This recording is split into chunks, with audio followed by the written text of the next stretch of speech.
Hey guys, how's it going? Hope you're doing well. My name is Crown, and today I'm going to read you some very interesting stories that I hope that you're gonna love. And now, without further ado, let's go!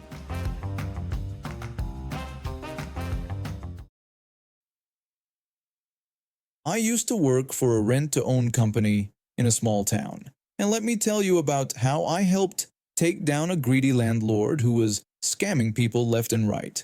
Our store was one of those places where people could rent furniture and electronics with the option to eventually own them. There was this one apartment complex we delivered to all the time. There used to be an old motel that some landlord had converted into apartments by just knocking holes in the walls between rooms to make them bigger. One room would be the kitchen and living room, the other the bedroom.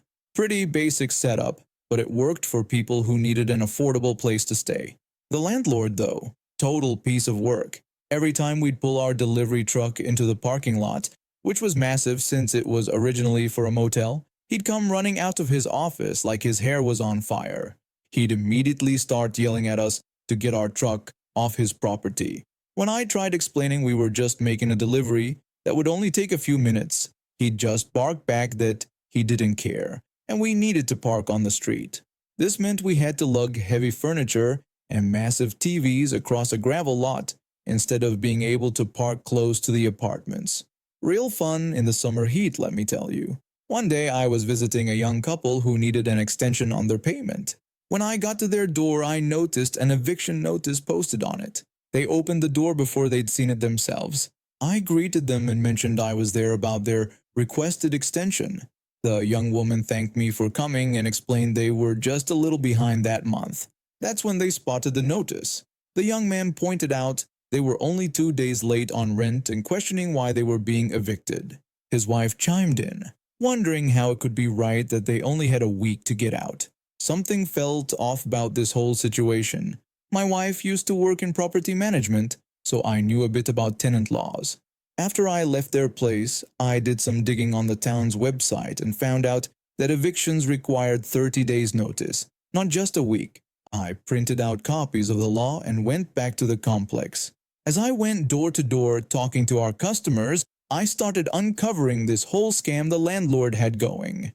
He was charging rent in advance, then evicting people if they were even a day late, keeping their security deposits, and refusing to accept late payments, all so he could move new tenants in and collect new deposits. When I went back to the young couple, I explained what I'd found.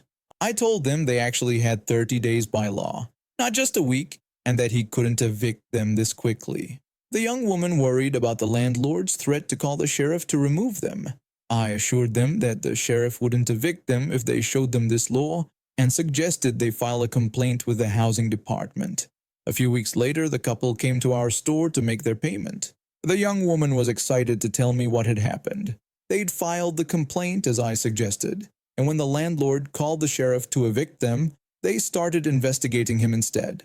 Her husband added that it turned out the landlord had been running this scam for years. The woman then happily told me that he'd been arrested the day before, and they were bringing in new management for the complex. The new manager had no problem with us parking our truck in the lot for deliveries, and suddenly our repos and deliveries there dropped dramatically because people weren't being constantly evicted anymore. I later heard that the landlord was charged with multiple counts of fraud and illegal eviction practices. Apparently, he'd scammed hundreds of people over the years with his deposit stealing scheme. The housing authority made him pay back all the illegally kept deposits, plus fines. He ended up having to sell the complex to cover it all. Some of the former tenants even filed a class action lawsuit against him. I heard he was looking at jail time and had to sell his fancy house and cars to pay legal fees. This happened when I was in my early 20s, making a living as an online artist. There was this artist who everyone looked up to, including me. He worked in the industry and had quite a following. He always bragged about being a professional, and I really admired his work. That was until I noticed something off about his artwork. One day, while browsing through some media, I realized why his recent pieces looked so familiar. This guy was straight up copying official artwork and selling prints of them in his online shop. He wasn't even trying to hide it. The pieces were practically identical to the originals. As someone who respects the art community, I knew I had to say something. I sent him a private message warning him about his recent artworks being direct copies of official art pieces. I explained how serious this was, mentioning that artists had been sued for over $100,000, and some even went to jail for this kind of copyright infringement. I was trying to help him understand the possible consequences. His response was far from professional. He lashed out, questioning who I thought I was, and defended himself by saying artists use references all the time. He even threatened to sue me for libel. He then took it to social media, posting screenshots of our conversation and tagging my username. Since my blog had links to all my social media and contact information, what happened next was a nightmare. His followers started flooding my inbox with hateful messages. One called me jealous and said my art was garbage. Another told me to kill myself. Someone else wrote that I should be ashamed for trying to bring down a successful artist. This went on for almost a month. I had panic attacks from the constant harassment. But what really pushed me over the edge was when I discovered he had started copying my artwork and selling it. The audacity of this man was unbelievable. I felt helpless at first, not knowing how to afford a lawyer. Then it hit me. If I couldn't take legal action, maybe the original copyright holders could. I started investigating all the artwork he had copied, tracking down the original sources. After some intense Google searching, I found a staff member from one of the companies he had stolen from. The guy worked at their overseas branch. I messaged him explaining the situation and sent comparison photos showing how someone was selling unauthorized copies of their company's artwork. The staff member replied with a brief message saying they would contact their legal team and thank me for the notice. For the next week, this guy continued harassing me on my art blog, commenting on everything I posted. Then suddenly, silence. His print shop disappeared. The post attacking me vanished. He stopped talking to his friends publicly. Later, one of his fans posted asking where he'd been and saying they missed his artwork. He responded by claiming he was taking a break and had to cut off some toxic, hypocritical friends. One of his former friends reached out to my friend crying about what a bully he was and expressing disbelief at having supported him for so long. My friend just ignored them. Karma had finally caught up to him. 5 years later, I heard that he was struggling to get back into the industry. Apparently, that big company I contacted had hit him with a massive lawsuit, and word about his copyright infringement had spread. His reputation was basically ruined. All of this could have been avoided if he'd just listened to my warning, but I guess some people have to learn their lessons the hard way. A little background on this story. First, I have a fairly decent car for it being so old, 16-year-old Dodge Neon SE, and I have zero interest in getting anything different since it's reliable, still gets great gas mileage, is completely paid off and handles great. It's blue with a massive rust spot on the rear passenger side just above the gas tank, but I don't care. It gives the car character, you know? Second, this story takes place in Michigan, where as anyone who lives here or has driven through here knows, the roads here suck. Potholes, uneven streets, and jagged pavement on every stretch of road you'll ever drive down. Getting a flat tire at least once in your life while living here is both a guarantee and a rite of passage. The flat tire detail is relevant.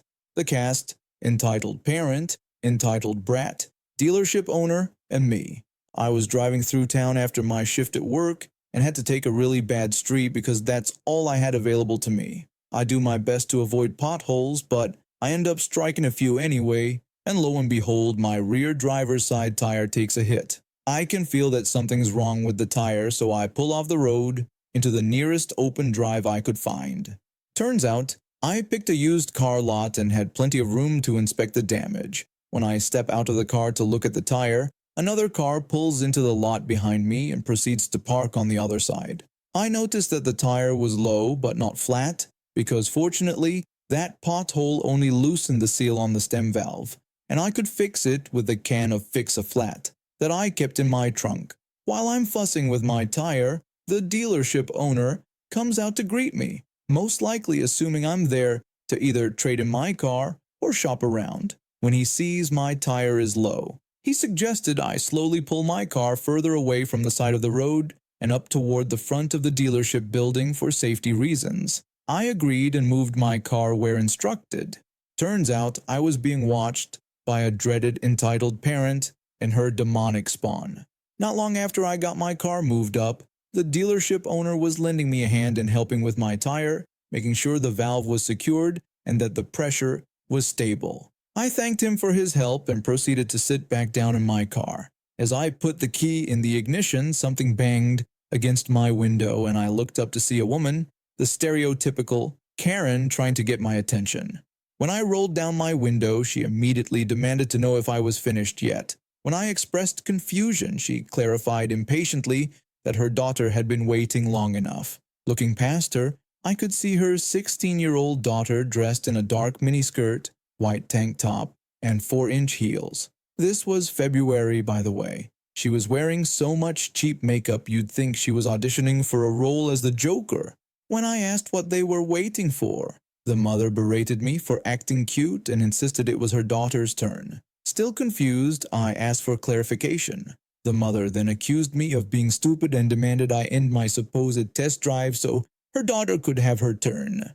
The entitled daughter stood behind her mother with crossed arms and wore a smug, condescending expression that seemed to question the intelligence of commoners like myself. I quickly realized what was happening and tried to explain that I owned the car, but the mother repeatedly interrupted and accused me of lying. She pointed out that she had seen me pull back into the lot and that I hadn't gone inside to sign any paperwork. Despite my repeated attempts to explain my ownership, she grew increasingly aggressive. The mother then demanded I get out of the car and tried to forcibly open my door, which thankfully was locked. When I refused to exit, she reached through my window and tried to grab my keyring, which clearly contained my apartment key and 4 other keychains, obviously not the dealership's key. I defended myself by grabbing her arm and pushing her back. She immediately accused me of assault. I quickly rolled up my window and prepared to leave when the dealership owner returned. When the dealership owner inquired about the situation, the mother launched into accusations, claiming I had assaulted her and was attempting to steal what she insisted was her daughter's car. The dealership owner assessed the situation, noting my clearly well-worn vehicle with its faded bumper sticker, and attempted to explain that the car wasn't for sale and belonged to me. The mother continued to argue, insisting that without signed paperwork, the car wasn't mine. She revealed she had promised her daughter a blue car, claiming mine was the only blue one available, though there was clearly another blue car parked behind her. She also seemed intent on letting her 16-year-old daughter, who had just gotten her license, test drive while wearing 4-inch heels. The dealership owner tried to explain about my flat tire situation, but the mother interrupted, making accusations about discrimination based on her daughter's clothing choices compared to mine. I was wearing blue jeans, tennis shoes, a baggy Kirby Nintendo shirt, and a green jacket, the only visible skin being my hands, neck, and face. When the dealership owner politely asked her to leave, she refused and threatened to call the police with accusations of assault, pushing her daughter and selling stolen cars unless they gave her daughter the car or else, yes, she actually said that like a cartoon villain. The dealership owner remained calm and told her to leave. In response, she pulled out her phone and called the police herself, ranting about disrespect and insisting her daughter deserved the car. Though nervous, I was reassured by the dealership owner's confident expression that suggested everything would be fine. When the police arrived about 5 minutes later, the mother immediately demanded my arrest, shrieking about assault and car theft. The officer, unfazed, recognized the dealership owner and addressed him by his first name. The dealership owner offered to show the security camera footage, addressing the officer familiarly as well. The mother grew more furious as the officer maintained his professionalism and stated he needed to hear both sides. While she continued insisting it was her daughter's car, the officer decided to verify ownership. Meanwhile, the entitled daughter merely rolled her eyes at the proceedings as if bored. The officer approached my passenger side away from the mother and requested my documentation. Upon verifying that my license and registration, dated from almost 2 years ago, matched, he returned my documents and told the mother that it was indeed my car. The mother continued to argue impossibly, claiming I couldn't have signed papers yet and accusing everyone of being against her daughter. The officer warned her about false police reports and announced he would review the security footage. When she attempted to leave, he prevented her from doing so. After reviewing the footage and confirming her harassment, he took her into custody. I expressed gratitude to both the dealership owner and the officer before they left. The dealership owner revealed that the officer was his brother and assured me the woman wouldn't return, adding that if she did, his brother would be back too. He concluded by giving me his business card, jokingly promising that if I ever needed another car in the future, he'd make sure no crazy people were hiding in the trunk. I got revenge for someone I never met in the 1980s, before cell phones and universal caller ID were common. This kind of revenge might not belong in typical revenge stories, since I wasn't the wronged party, but I'll let readers decide. In a major West Coast city known for its orange bridge and sourdough bread, I was listening to a morning radio show that did Monday morning wake-up calls, on-air prank calls to unsuspecting victims. These calls were controversial in radio circles at the time, as false or deceptive transmissions could result in fines or license revocation. That day, a husband had nominated his wife as the target, suggesting they pretend to be the power company and claim she owed thousands for a recent outage. The radio hosts called her at work at a local bank. The prankster claimed to be from the power company and told her she'd have to pay thousands for a transformer their faulty wiring had blown. As she became increasingly distressed, they kept escalating the pressure, threatening power disconnection and legal action. She eventually hung up in tears. When they called back twice more, the situation only got worse, with her co-worker eventually cursing at them and calling them liars. The radio studio found this hilarious. They took calls from laughing listeners and even got the husband on air, who joked about sleeping on the sofa. They promised to replay the whole prank at noon, encouraging everyone to tell their friends to tune in. As a former radio DJ myself, I knew exactly what stations feared. With phone book in hand, I called them, posing as an FCC official concerned about complaints regarding their morning show. I requested meetings with their station manager and program director and asked for their station logs, leaving them the real FCC office number to call back. My years of voiceover work helped me sound perfectly professional and authoritative. The effect was immediate and dramatic. Though one host initially bragged about his year of pre-law education and claimed the FCC couldn't touch him, they quickly went silent on the topic. They stopped taking listener calls, cut off contact with the husband, and just played music for the rest of the day. They never replayed the prank and didn't mention it again all week. I'd scared them, but more importantly, I'd embarrassed them in front of their listeners. Their audience had heard the host's bravado, followed by telling silence. I had done to them exactly what they'd done to that woman. Made them feel vulnerable and exposed. The difference was, they deserved it. I've kept the husband's distinctive name secret, hoping someday to meet that woman and let her know that someone had her back that day, even if she never knew it. While I doubt she's still married to someone who would set her up for public humiliation, I'd like her to know that in that moment, while she was crying in her workplace bathroom, someone was getting justice for her. And now we have reached the end of today's stories. Thank you for watching, and see you next time.